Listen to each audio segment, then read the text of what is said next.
Hello, I'm Craig, and welcome to another episode of Football Kit Memories, the football podcast that gets under the shirt. Today, I meet Alex Stewart, one of the presenters and producers behind Tifo Football, one of my favourite football channels on YouTube. During our chat, we cover Alex's somewhat unusual route into the game, as we find out how the time he spent in the police force, recognising patterns, shaped his specialism as a self-confessed tactics nerd. We also cover the origins of Tifo, its takeover by the Athletic, and the joys of Football Manager. Later, I asked Alex to pick 3 football shirts and tell me a little bit about what they mean to him. Clearly, Alex is a bit of an aficionado. He picked out some beauties, including a Draper Tools and Hummel classic for Southampton, one of the first AS Roma shirts that Francesco Totti wore, and there's something else with a big shark on it. Remember, you can listen to this and other episodes of Football Kit Memories on all major audio platforms, including Apple Podcasts and Spotify. Please do like, follow and share, but above all, please do enjoy the podcast.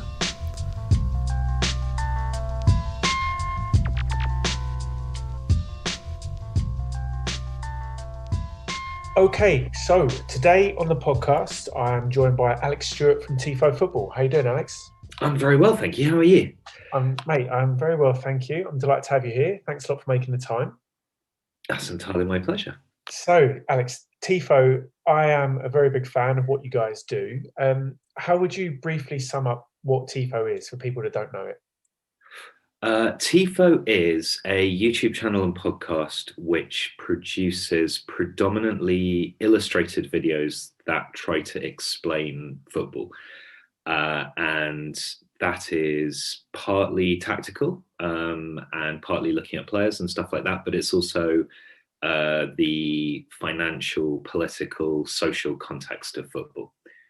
So although I think we probably got popular off the basis to a degree of the tactical stuff that we do, and obviously animation and illustration is a really, really good platform for explaining football tactics.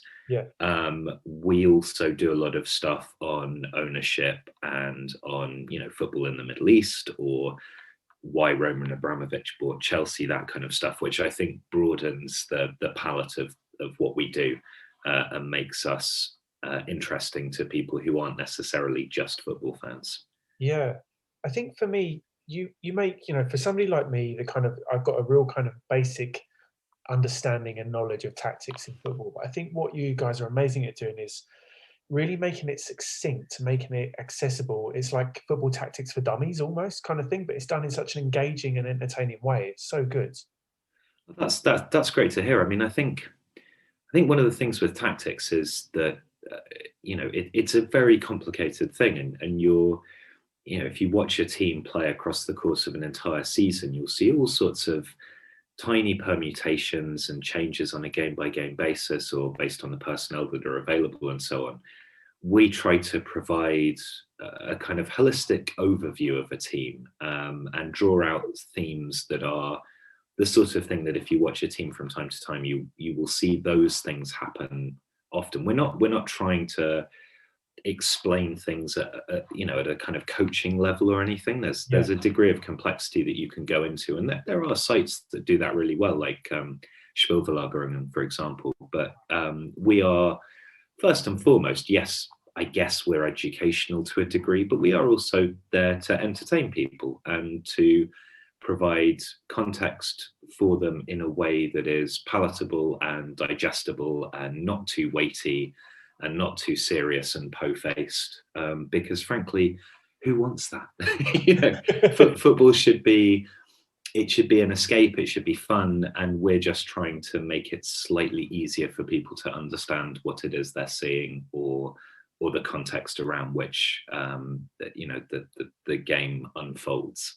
Yeah, I think like the world we live in, and so much bite-sized content, I think it just really lends itself to being consumed in that way on YouTube, doesn't it? Like, I often find myself down a rabbit hole and I'll watch 3 or 4 of them while I'm making dinner, because there's just so many of them and they're so easy to kind of switch on. And at the end of it, you come away from it after 5 minutes, you go, bloody hell, I've actually learned something there that I'd have never have gone and read, a long article on The Athletic about. You've really succinctly put it in great context for me. Yeah, I think that's the benefit of, and we started out when Tifo it used to be called Maxit before we rebranded. Okay. And it was based on website content, Right. and the written word.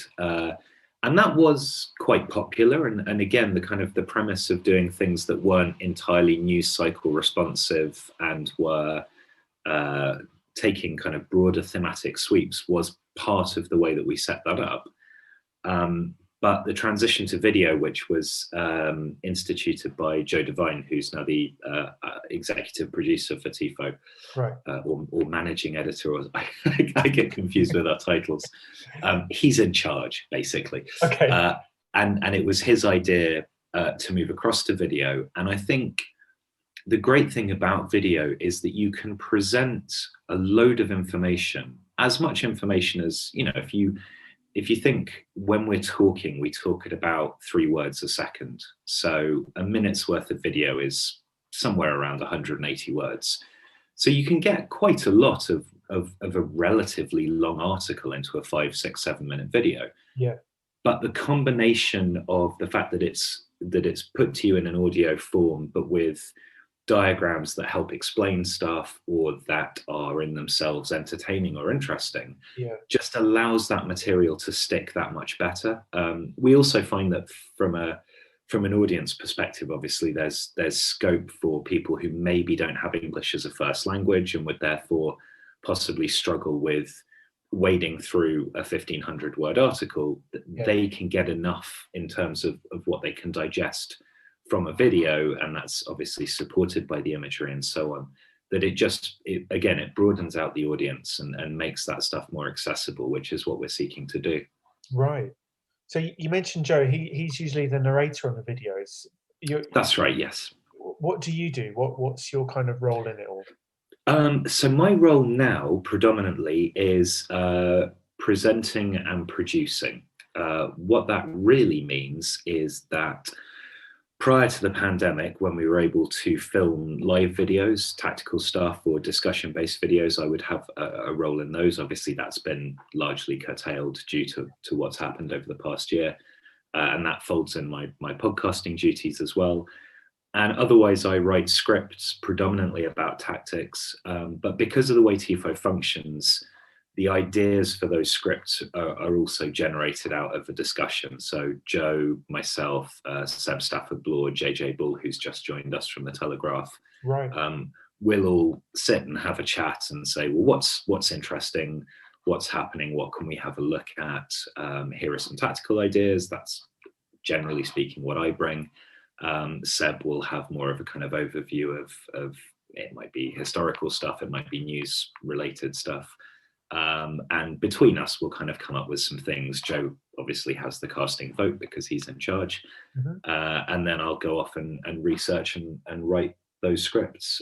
So I've just finished, for example, a series of videos that we're doing prior to the Euros where we preview each group from a tactical perspective. So it's a short overview of how each team plays, who their key guys are. And it was my job for the last couple of weeks to go away and research that in detail.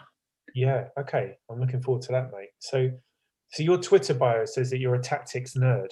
What is your background? Are you kind of a background in football journalism, or is it something different? No, I have a slightly weird background. So I went to university and did English, and then stayed on and did postgraduate research. Okay.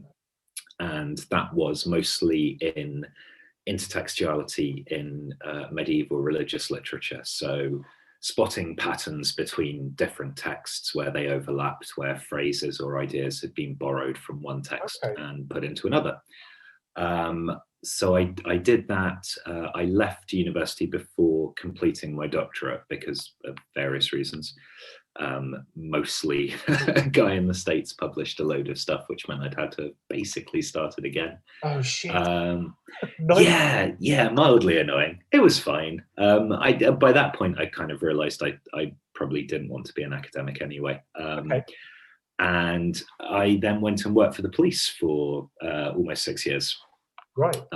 So I spent a number of years in uniform and then moved into various other roles, a lot of which was to do again with spotting patterns. So I would look at intelligence reports and work out what was happening and draw threads between different things. So when I left that job and moved into football, it was initially because I'd had a blog about football. I'd always been interested in it, and then the Blizzard came out in about, I think, 2010, and I'd read Inverting the Pyramid, and I'd started to get more into it in a kind of hobbyist's way. Yeah.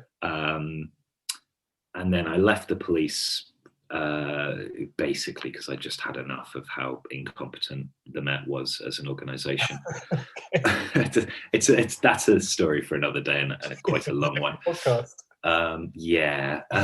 So I suppose I was looking for something that would be fun, that would be different, interesting, something that I could have a stab at doing. I'd done student journalism when I was at university, so I enjoyed that. I enjoyed writing. And I was kind of casting around to try and find the thing that I could make the main string to my bow, because, you know, when you're going into freelancing of any sort, there's likely to be an area of speciality that you can lean on. And I found that when I watched football, I could see what was happening. I as I said, I'd read Inverting the Pyramid, and the Blizzard also used to do still do the kind of the great games section at the back sometimes, which again had a tactical element. Yeah. And it was just the bit that I kind of took to most naturally, and I think it's partly because my brain recognizes patterns. It kind of latches onto them, and those might be visual patterns, or they might be patterns in words, but they stick out to me, and I could remember them, and I could remember when I'd seen things happening before, so I started to pay more attention to it. I'd also always been a big Football Manager player, and so again that kind of tactics, but also I think, you know, scouting, recruitment, which is a part of the game, which is another thing that I'm interested in. It sort of all folded together. So there was never any kind of grand plan. It wasn't like I'd always wanted to be a football journalist, or indeed a journalist. It was a series of kind of weird happenstances and stumbling into the thing that I thought I was probably best at doing, and then kind of committing to that.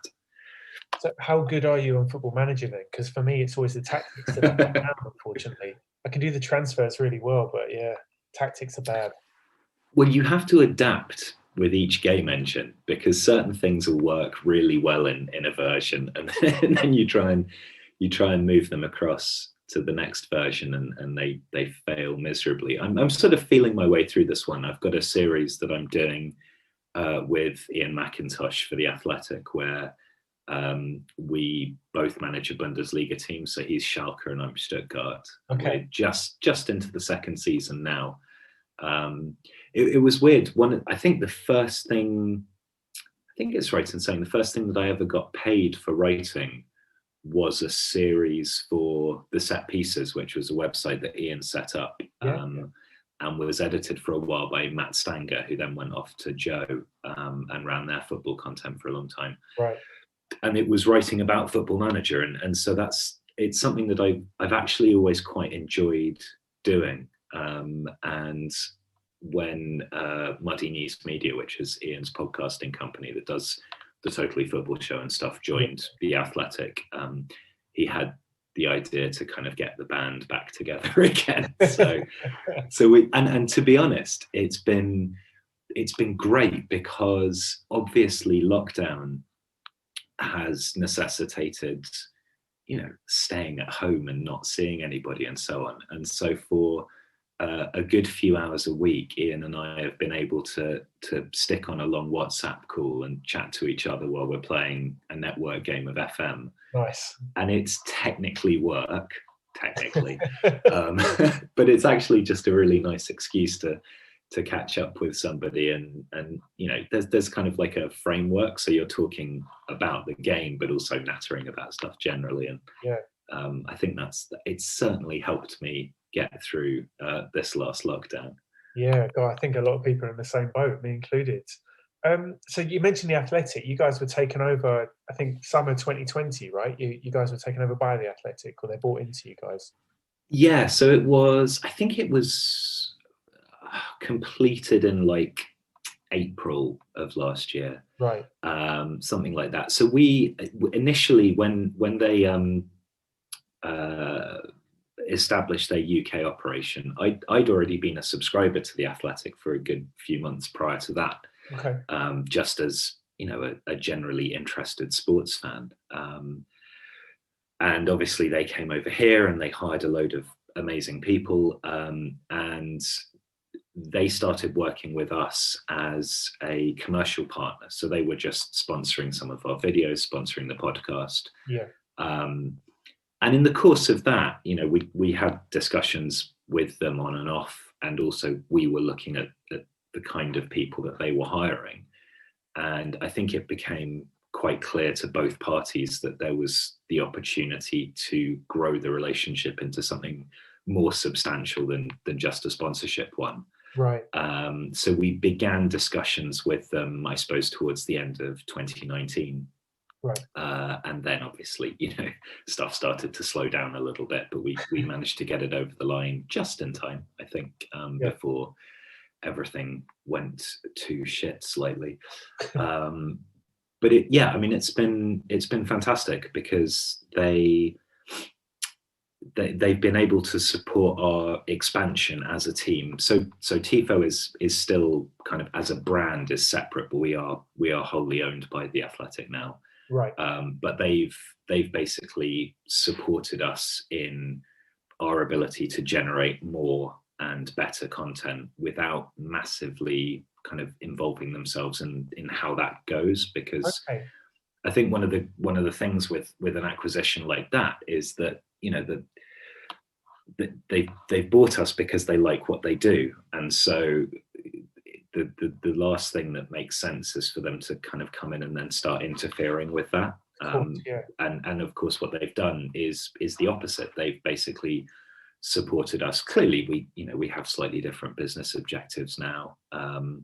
Audience growth is still and always has been the biggest thing, but part of what we do now is to try and drive subscribers to the Athletic, which is great because I write for them as well, and we're very much kind of interlocked in that way. So it's not, it's a very, very natural thing to want to do anyway, but otherwise they've just bolstered the team. They've allowed us to take on new illustrators. Obviously JJ's joined us not even a week ago, which is extremely exciting, because he's brilliant at what he does, and that'll augment our ability to do tactical stuff. So it's just made us bigger and better, really.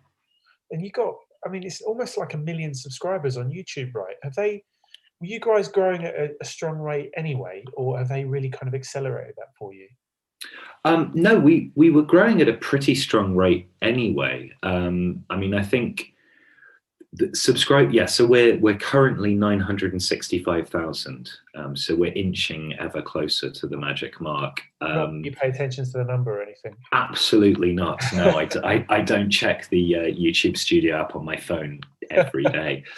But it's the fluctuations in subscriber rate are weird. I mean, YouTube is an odd platform to be on. The algorithm is very opaque, and it's quite difficult to understand why things land and why they don't sometimes.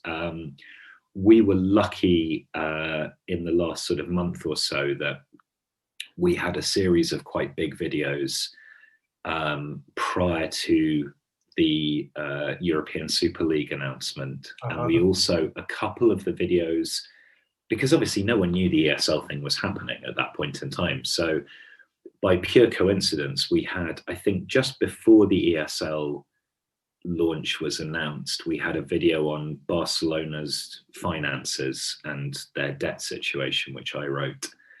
And then shortly afterwards, we had one on Real Madrid's ownership structure. And so we had, and then we worked as well. Seb and Alice, one of our illustrators and designers, got a a European Super League explainer video out very, very quickly shortly after the weekend.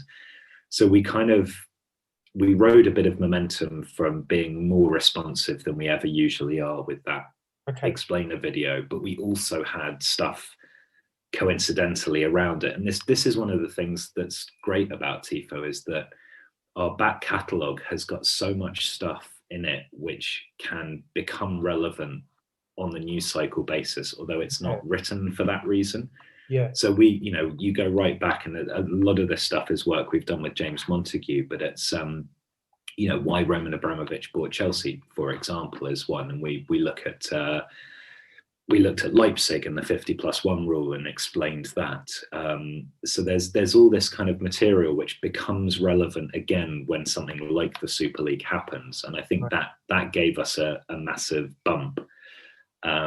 We'll probably see one again during the Euros. I mean, I think our single biggest period of growth ever was during the 2018 World Cup, understandably, because people are hungry for explanations of what's going on and what they're seeing. So we're looking to try and generate stuff during the Euros, and we've got some exciting ideas for that as well. Amazing, mate. I'm really looking forward to that myself. So listen, Alex, I'm going to ask you one more question about Tifo before we do go into your football shirts. It's a simple one, but maybe it's a difficult one. What is the best tactical system? What's your favourite? No, that's an impossible one.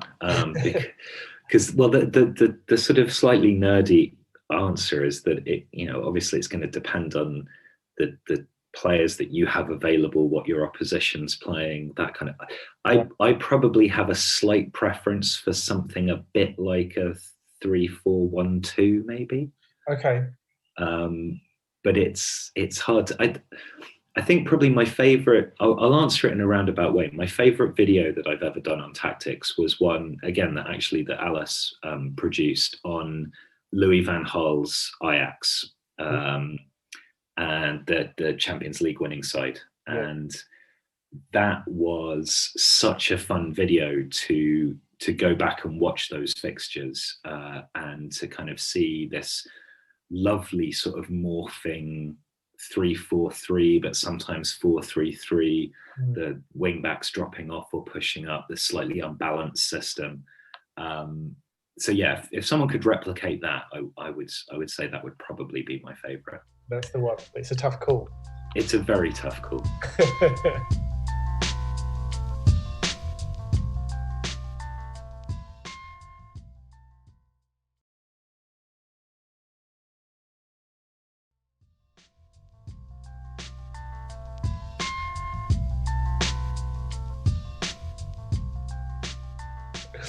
Okay, mate. So let's talk about some football shirts. So yes. The question I ask everybody on the podcast to kick off with is, what do football shirts mean to you?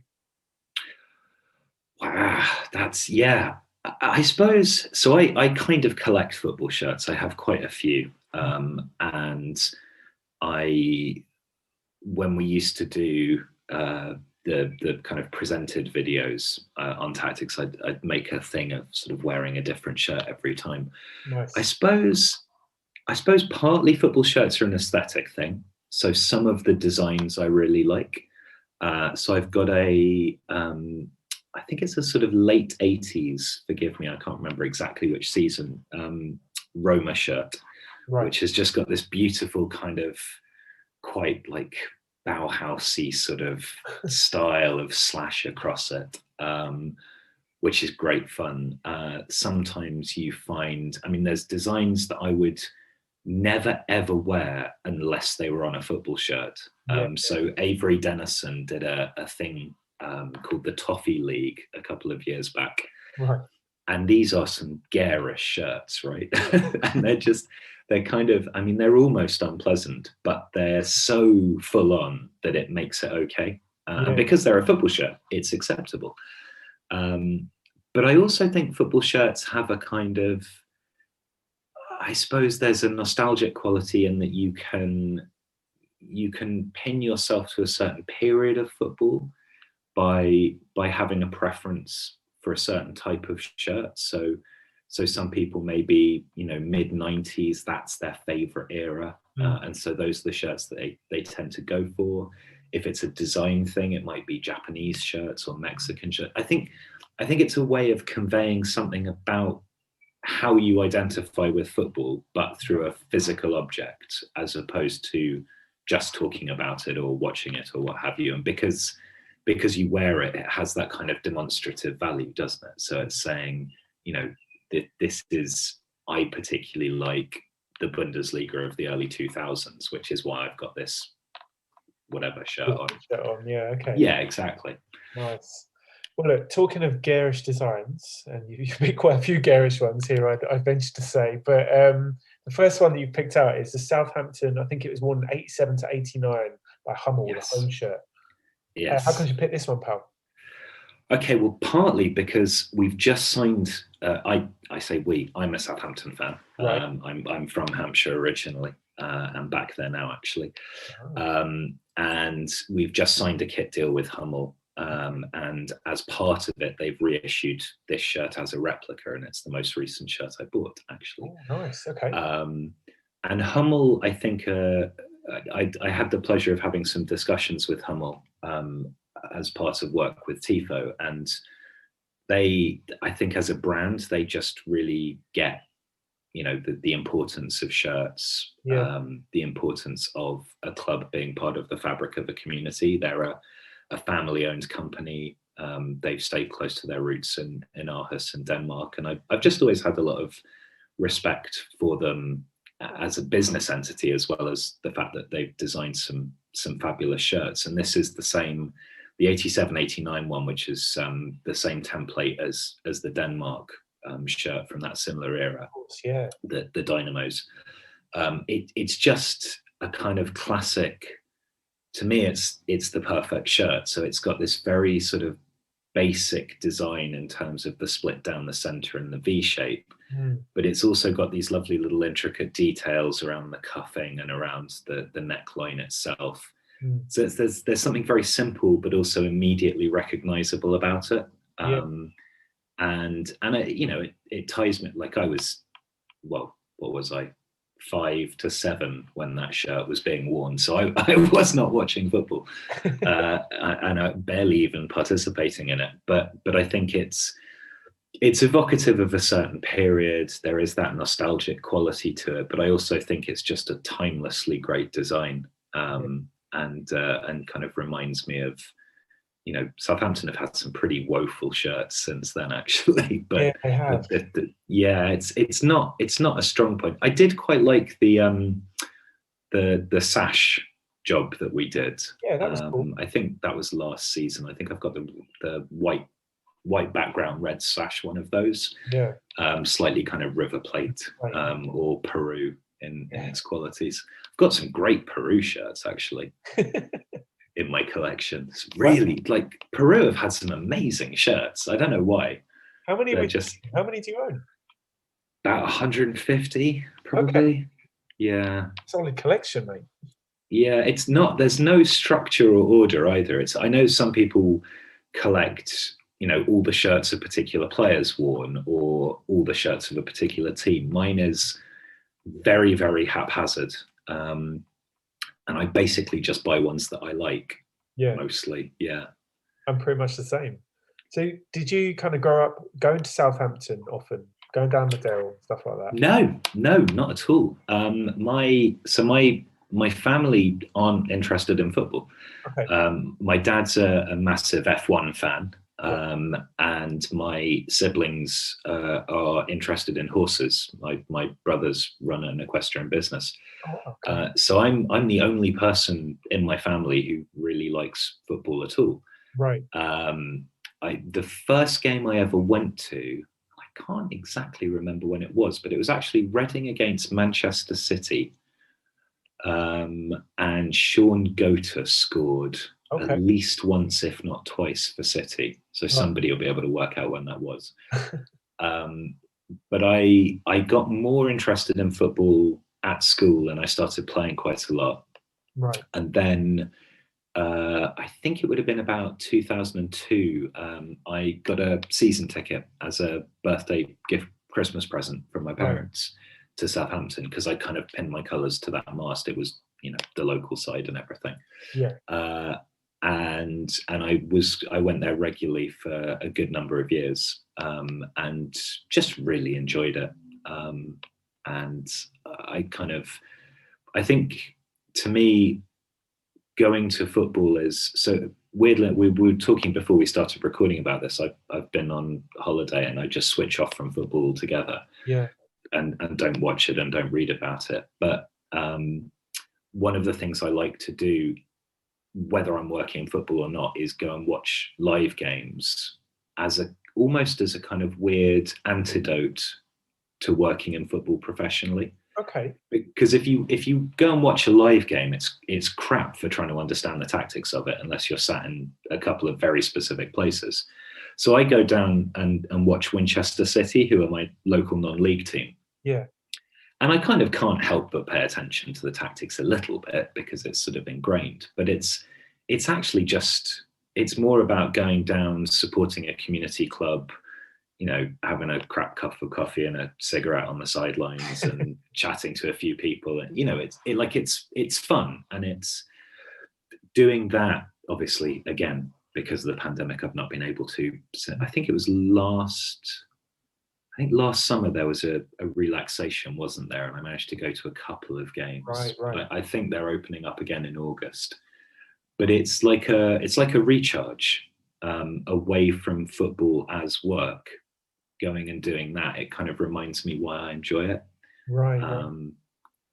And yes, I suppose it was going to live games regularly that kind of made me really get into football, which it's a statement of obvious, isn't it? But it's not something. I don't go and watch a live game and think, oh, that's a 4-4-2 and these guys are inverting here and that run keeps happening, because it's not about that. It's just fun. That's really interesting. Wow. So let's move on. So you picked a Roma shirt from 95 to 96 season. It's by Asics. Now, for all the Roma shirts you could have chosen, you've chosen this quite garish one, in my opinion. What's the thinking behind this one, mate? So it is quite garish. Partly the thinking is because I own it, and so it seemed appropriate. But it also is because that's when I was in my early teenage years, that period. And it's when I started watching Football Italia, roughly. Oh, wow. Football Italia was, so I'm not going to say my parents were strict or anything, but staying up until 10:30 to watch Match of the Day on a Saturday wasn't really ever that likely to happen. But Football Italia was that sort of Sunday late morning slot before Sunday lunch. So it was fine, right? I could sit and watch that and I wasn't missing anything else. I wasn't staying up too late. And I just remember absolutely falling in love with the whole thing. It wasn't just the football. The football was great. And obviously there were some incredible teams of that period. I picked Roma, as I say, partly because I own the shirt, also because I remember people like Aldair and Zago and, that kind of Daniele De Rossi a little bit later on, Damiano Tomasi. Roma had some Vincent Candelar. There were loads of great players. Yeah. But also there was the Parma team that was so good. It felt like it felt kind of slightly, I don't want to say foreign because that's a bit of a, you know what I mean? But it was exotic. Yeah. It was, and there was James Richardson, and he'd eat his little bit of cake, and he had a Gazzetta dello Sport, and I just thought, this Richardson guy, he's quite cool. And then there was something very, like I say, exotic about what I was watching. It was almost, the football was slightly less important to some extent than the kind of sense of being exposed to something that was culturally not what I was used to. Yeah. And so, I just have very, very fond memories of all of that. And I wouldn't say that I've especially followed Serie A as a result of it. Although I do find Italian football particularly interesting for tactical reasons. Right. And also because I think James Horncastle is superb, and is privileged to have him as a colleague at the Athletic. But there's always been a fondness there for that particular era and that particular league because of that. And that particular shirt. And that particular garish shirt. Yeah. I mean, Roma have had some great shirts and some horrendous ones. The one the season before had that weird like string neckline thing going on, which I've never been able to understand. It's like a throwback to the Three Musketeers or something. Yeah. But I love the badge as well, that the sort of slightly misdrawn wolf's head, as a nod to Romulus and Remus. I just think is one of the really great logos of world football. So yeah, that's why that one. Lovely stuff. Okay, mate, your final shirt. You've gone mega niche on this. I had to really look this up and find out what it was, to be honest with you. So this is Providence City. They're like an amateur team from Rhode Island in the US. Mm-hmm.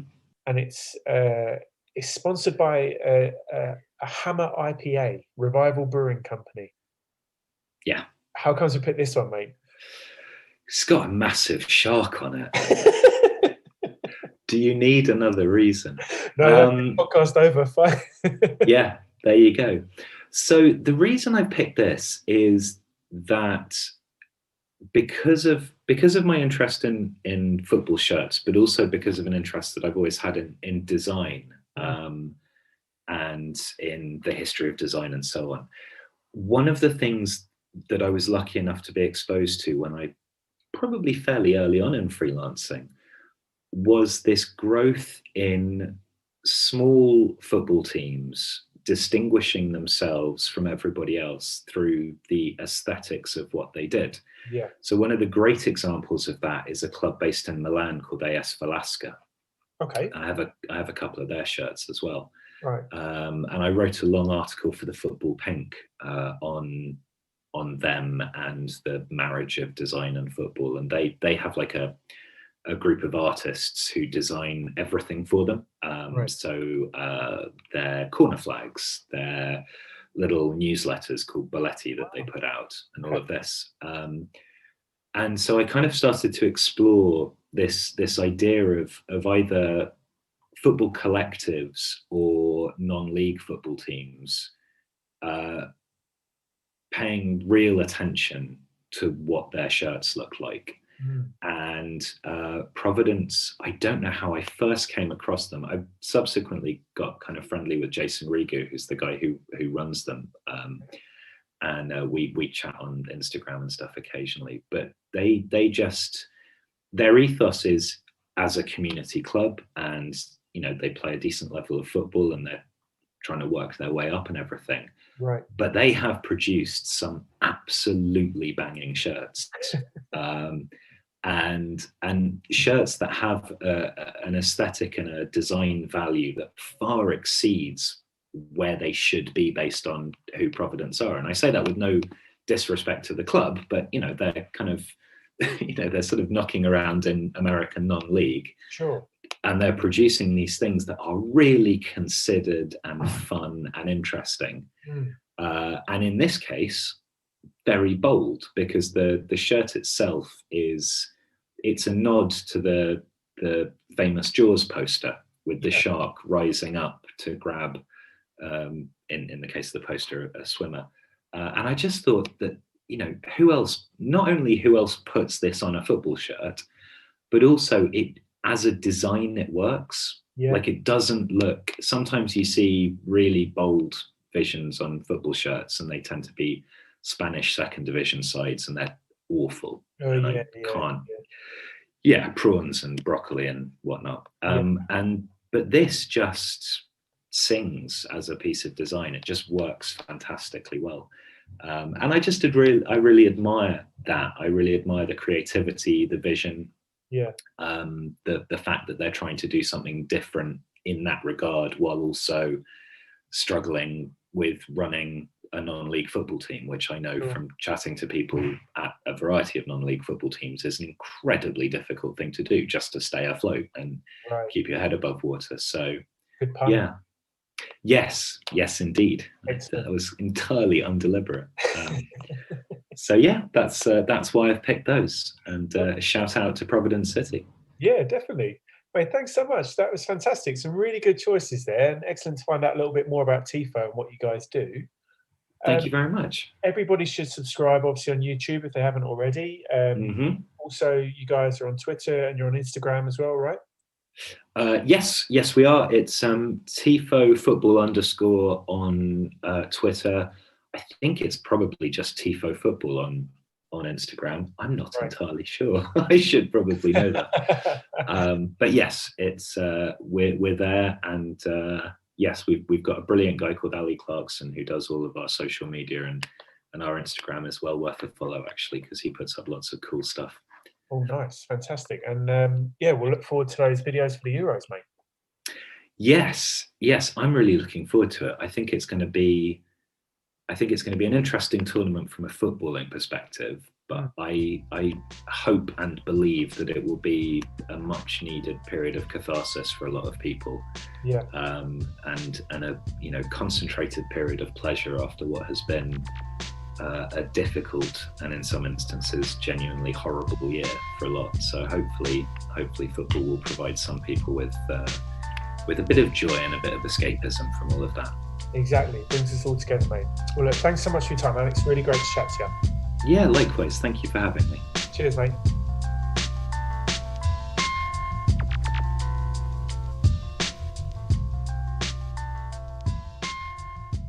So there you have it. Massive thanks to Alex for sharing his football kit memories with me. You can follow me and my own collection on Instagram, or get in touch via Twitter or email. Make sure you follow Alex on social, subscribe to Tifo. It's content that's not to be missed. The music you heard was produced by Evalid. Check out music on his Bandcamp. There's links to everything I've mentioned in the notes section. And finally, thanks for listening. If you have enjoyed it, please do spread the word, give me a follow on social, and subscribe to Football Kit Memories on your podcast player of choice. And other than that, I'll catch you next time.